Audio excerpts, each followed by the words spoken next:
Dear student, अभी हम लोग पढ़ रहे थे नियंत्रण और समन्वय, और उसमें से कुछ स्लाइड हमने पढ़ा था। इसमें हमने इसके कार्य कैसे करते हैं, फिर इनका क्या क्या कार्य है, और फिर हम लोगों ने पढ़ा इसका क्या क्या भाग होता है। फिर हमने पढ़ा कि इसका जो न्यूरॉन है उसका क्या क्या पार्ट होता है। फिर हमने पढ़ा मस्तिष्क के भाग। अब हम लोग पढ़ेंगे प्रतिवर्ती क्रिया, जिसे रिफ्लेक्स एक्शन कहते हैं, वो क्या होता है। तो प्रतिवर्ती क्रिया या रिफ्लेक्स एक्शन, बिना सोचे तुरंत होने वाली प्रतिक्रिया को कहते हैं रिफ्लेक्स एक्शन या प्रतिवर्ती क्रिया। आप याद करिए कि अगर आप कभी अचानक से गलती से क्या किए होंगे, तो कोई गर्म पानी में हाथ डाल दिए होंगे, तो कितना जल्दी हाथ को बाहर लाते हैं, वो होता है प्रतिवर्ती क्रिया। याद करिए बचपन में आप लालटेन को ऐसे छू दिए होंगे तो आग लगा होगा और कितना जल्दी हाथ पीछे किए होंगे। वो चीजें होती है प्रतिवर्ती क्रिया, जो दिमाग को सोच के नहीं करते हैं, बल्कि वो क्या करते हैं, तुरंत करते हैं बिना सोचे। तो बिना सोचे की जाने वाली जो भी कार्य होता है उसे प्रतिवर्ती क्रिया कहते हैं। तो अगर प्रतिवर्ती क्रिया एग्जाम में आता है तो ऐसी क्रिया जो कि बिना सोचे किया जाता है उसे प्रतिवर्ती क्रिया करते हैं। जैसे गर्म वस्तु छूते ही हाथ पीछे हटा लेते हैं। और इसका नियंत्रण कौन करता है, तो मेरुरज्जु। मेरुरज्जु को इंग्लिश में कहते हैं स्पाइनल कॉर्ड। पिछले वीडियो में हमने स्पाइनल कॉर्ड को पढ़ाया था। अगर आप नहीं देखे हैं तो आई बटन पे आप देख सकते हैं कि वहां से वो वीडियो आपको मिल जाएगा। ठीक है, तो स्पाइनल कॉर्ड का एक फोटो हम आपको दिखा देना चाहते हैं। ये देखिए, ये जो है फोटो आपका, ये स्पाइनल कॉर्ड है। ठीक है, ये इसका काम क्या कर है, मैसेज को पास करना। तो क्या करता है, मेरुरज्जु ही इसको बोलते हैं हिंदी में, और इसे नियंत्रित करता है किसको, तो प्रतिवर्ती क्रिया को।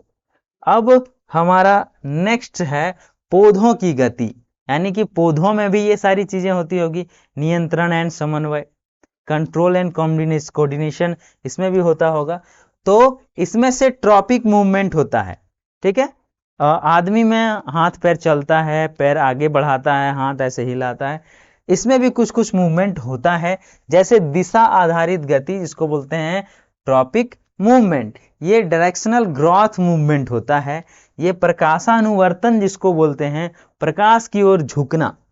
जैसे अगर आप फाइनली देख सकते हैं सूर्यमुखी के फूल को, जिधर जिधर सूर्य घूमेगा उधर उधर वो घूमता जाएगा।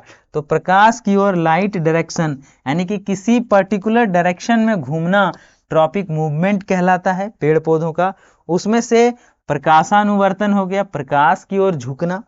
गुरुत्वानुवर्तन हो गया, गुरुत्व शक्ति, गुरुत्व कारण या रूट की ओर डाउनवर्ड, जो जड़ जो है वो नीचे ही जाता है। ऐसे ही जल्दी से क्यों नहीं जाता है, जल्दी से ऐसे जाता है, क्यों, क्योंकि वो गुरुत्वानुवर्तन है।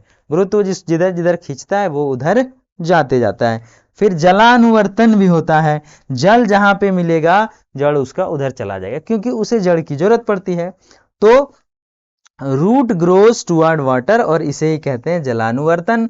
रूट ग्रोज टुवर्ड ये डाउनवर्ड, तो इसको गुरुत्वानुवर्तन कहते हैं। और लाइट डायरेक्शन में जो जाता है उसे प्रकाशानुवर्तन कहते हैं। दूसरा जो मूवमेंट होता है पेड़ पौधों में वो होता है नेस्टिक मूवमेंट, और उसे जो दिशा पर आधारित नहीं रहता है उसे नेस्टिक मूवमेंट कहते हैं। ठीक है, जैसे नॉट डायरेक्शन डिपेंडेंट होता है। ये देखिए छुई मुई का पौधा देखे होंगे, ये छुई मुई का पौधा है, सामान्य अवस्था में ऐसे रहता है, लेकिन जैसे ही आप छू देंगे तो वो सिकुड़ जाएगा। इसमें कोई दिशा की जरूरत नहीं है, ये कहीं भी नहीं जाएगा, ये आपस में सिकुड़ जाएगा। तो प्लांट का जो मूवमेंट होता है वो दो टाइप से होता है, एक तो दिशा पर आधारित जिसे ट्रॉपिक मूवमेंट कहते हैं, और जो दिशा पर आधारित नहीं रहता है उसे नेस्टिक मूवमेंट कहते हैं। ठीक है, नेक्स्ट है हार्मोन के बारे में पढ़ेंगे, कौन कौन से हार्मोन कहां कहां से आते हैं। जैसे रासायनिक संदेश वाहक पदार्थ होता है हार्मोन, हार्मोन से ही केमिकली मैसेज ऑफ, ये केमिकल मैसेंजर ऑफ बॉडी कहा जाता है हार्मोन को। ठीक है, यानी कि रासायनिक संदेश वाहक पदार्थ। जैसे ग्रोथ हार्मोन, ग्रोथ हार्मोन में आदमी या पेड़ देखिएगा, जब ग्रोथ हार्मोन इस पे इसको मिलता है तो ये ऊपर की ओर गति करता है और बढ़ जाता है, चाहे आदमी हो चाहे पेड़ पौधा हो। फिर है थायरोक्सिन, ये मेटाबॉलिज्म को स्ट्रोंग करता है, ठीक है। हाँ, हमारे अंदर के जो मेटाबॉलिज्म सिस्टम है, पाचन शक्ति वगैरह है, ये सारी चीजों को थायरोक्सिन, जो थायराइड का जो स्रावित होता है, श्रावण होता है, ज्यादा भी नहीं होना चाहिए, कोई भी चीज ज्यादा नहीं होना चाहिए, लेकिन इन लोगों का सारा काम है। जैसे थायरोक्सिन का काम होता है मेटाबॉलिज्म बूस्ट करना। अब इंसुलिन है, इंसुलिन का काम रहता है शुगर को कंट्रोल करना। जैसे किसी के शरीर में कम इंसुलिन निकलने लगेगा तो उसे शुगर की बीमारी हो जाएगी। अब है एड्रेलिन, ये एड्रीनालिन एक हार्मोन है जो इमरजेंसी सिचुएशन में रिस्पॉन्स करता है। जैसे अचानक सामने शेर आ गया, ठीक है, तो अब क्या करेंगे, भागेंगे या उससे लड़ेंगे या आग जला के उसके पास रहेंगे। तो ये जो इमरजेंसी सिचुएशन में हमारा दिमाग काम करता है, वो किसके द्वारा करता है, तो एड्रेनालिन ग्रंथि के कारण, ठीक है। ये सारी चीजें आप हार्मोन्स पे देखें।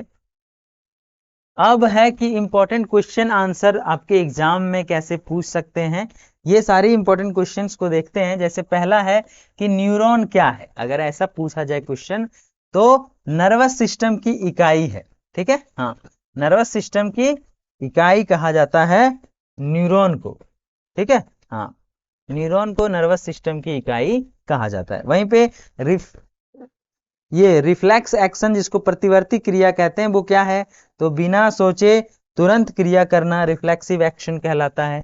इंसुलिन कहाँ बनता है, तो पैंक्रियाज में बनता है, हिंदी में अग्नाशय कहते हैं, वहां पे बनता है इंसुलिन।